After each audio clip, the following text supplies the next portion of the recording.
Hello again. Felt like talking something about pneumothorax. Read a long time back, but I found out that many of the undergrad students find it a bit difficult to diagnose it. And to tell you frankly, it's easy to diagnose pneumothorax just from the history. So, let's start the discussion. What do you mean by pneumothorax? That is air in the pleural cavity. Now, there are three types of pneumothorax. One, it's open. Number two, closed. And number three, tension pneumothorax. The open pneumothorax, there is connection between the atmosphere and the pleural cavity. So, the atmospheric pressure is equal to the pressure inside the pleural cavity. In the closed variety, the pressure in the pleural cavity may be equal or may be less than that of the atmospheric pressure.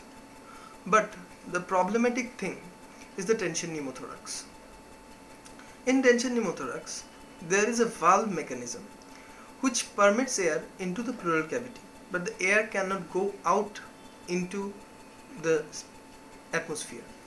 So ultimately the air goes on building up and the pressure increases above the atmospheric level.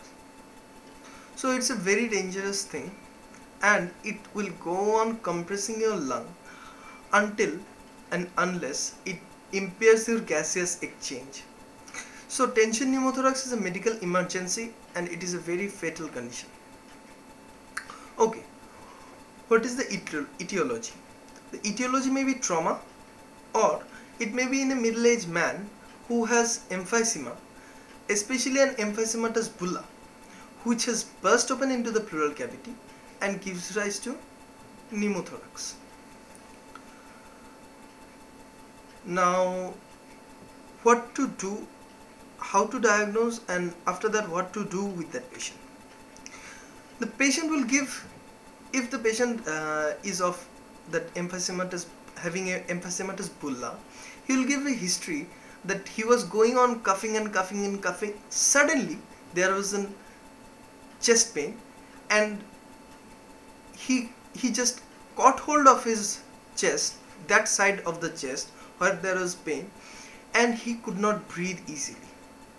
So there will be cough followed by difficulty in respiration, and the patient will look sick because the gaseous exchange is often impaired.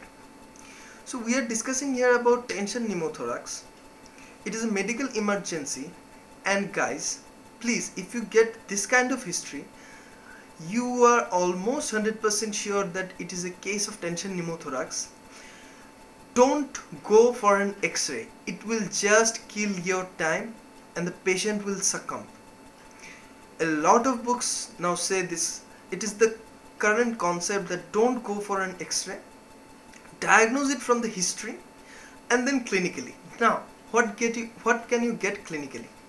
You'll get that in one side the breath sound is diminished, and along with it is hyper resonant to the percussion. This is virtually diagnostic of pneumothorax. Now, what to do? You have to immediately place a chest drain under the water seal. It will go on bubbling, and it will gradually evacuate the air.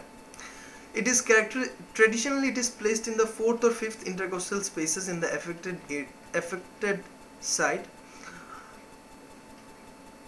And guys, don't place it exactly in the mid-axillary line, because the patient will not be able to keep his hand, and it will create a lot of problems with his sleep and all. So just try to place it in the posterior axillary line or just a bit behind the mid-axillary line. And if it is placed high up, because the air tends to go up in order to escape. Now, how long to keep this chest drain.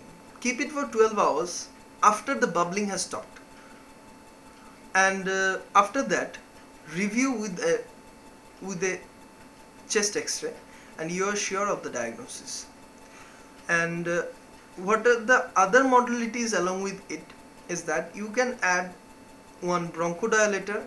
It will improve the VQ, it will decrease the VQ mismatch, and it will allow more gaseous exchange.